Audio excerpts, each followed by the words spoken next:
koalisi besar yang ada pada Pak Prabowo itu tidak perlu dirisaukan oleh pendukung Mas Anies, karena faktanya semakin gemuk koalisi di atas, semakin jelas afiliasi kepentingan, semakin jelas kompromi kepentingan. Dan Anda tahu kan, di mana ada gula, di situ ada semut. Ya, wajar di Mas Anies kurang tokoh-tokoh politik, kurang mantan-mantan pejabat, ya. Karena mereka tahu Mas Anies ini tidak bisa diajak kerunding untuk bagi-bagi kekuasaan, tidak bisa diajak kerunding untuk ngerampok kekayaan negara atau manfaatkan jabatan untuk dapatkan proyek untuk kepentingan korporasi atau kepentingan bisnis. Di kubu yang lain itu mudah saja, karena sudah dipraktekkan selama mereka menjabat. Jadi kita maklumi. Jadi kalau ada yang mengatakan koalisi besar ini mengancam dan semakin berpotensi menang, rakyat Indonesia nggak usah panik, santai.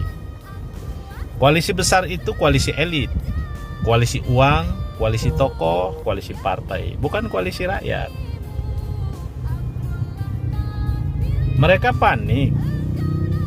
Faktanya kubu Pak Prabowo dan Pak Ganjar mau dijadikan satu untuk melawan Mas Anies, melawan calon presiden yang rumahnya saja masih kredit.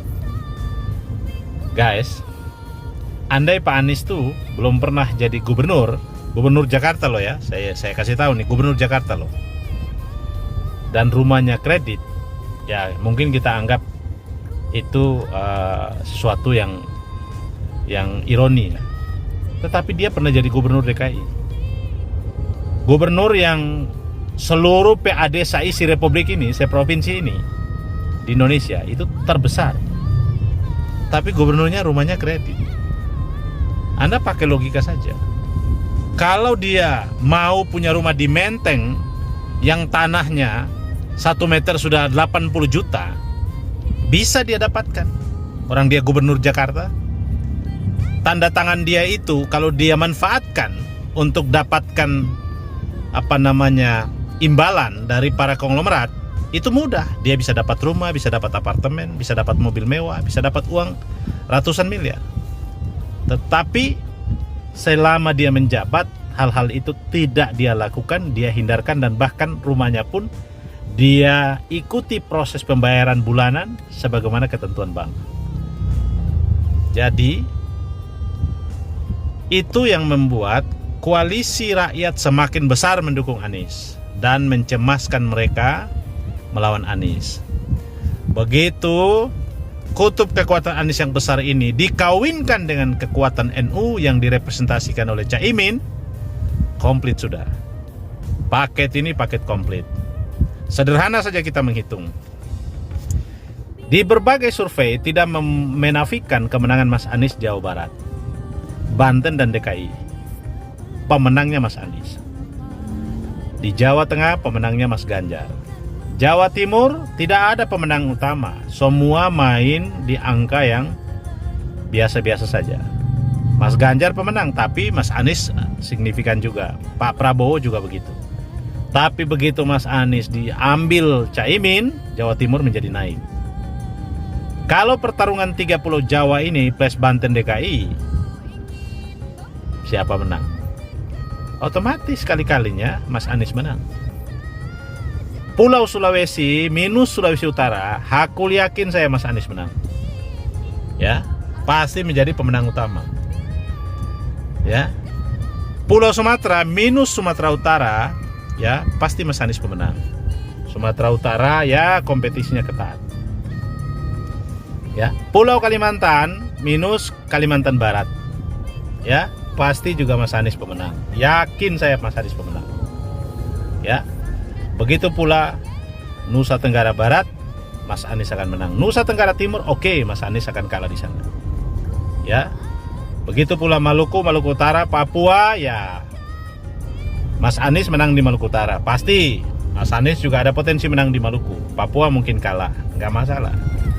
Ya. Mari kita lihat kali-kalinya. Ini rasional, ya.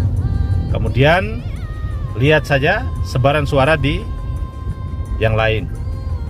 Ini artinya bahwa potensi Mas Anies menang satu putaran di Pilpres 2024 itu akan menjadi fakta. Jadi yang dihindari dan tugas kita sekarang ini adalah mengawasi penyelenggaraan pemilu. Mulai dari proses baginya surat suara, coblos, hitung, dan kemudian pembuatan berita acara. Ini dikawal betul. Ingat, hanya proses beberapa jam itu menentukan nasib Indonesia ke depan.